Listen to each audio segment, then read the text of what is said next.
I also encourage you to consider the tilt philosophy as you start writing. Remember, with the tilt philosophy, our goal is to finish the story. Sometimes you might have to introduce something.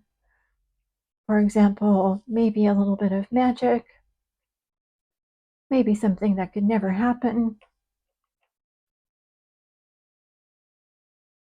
We just want to keep your pen moving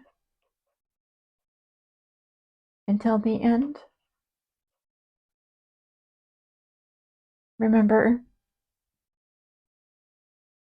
you can always go back and revise a draft after you've finished one, but you can't finish a draft.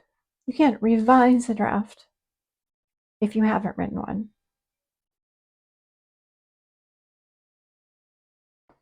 In just a moment, I'm going to start writing my 10-minute story. I'm going to be using the tilt method, which I created after challenging myself to write 50 short stories in 50 days and realizing that I had created a method that worked for me and that I could teach to other people as well. With the tilt method, you can see that I've developed my paper into 4 quadrants.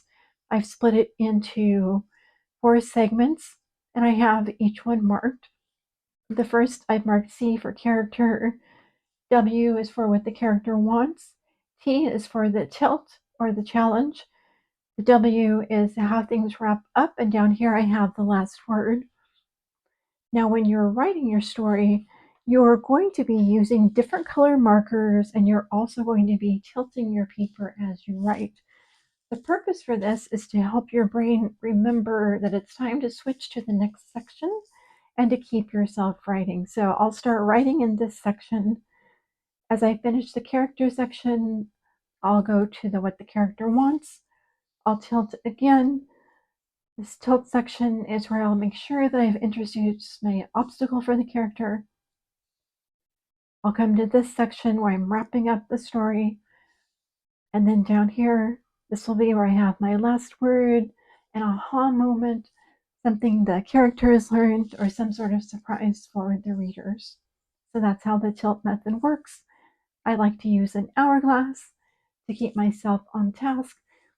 I know that I have about 2.5 minutes to work in each section, so that's how I work through my story.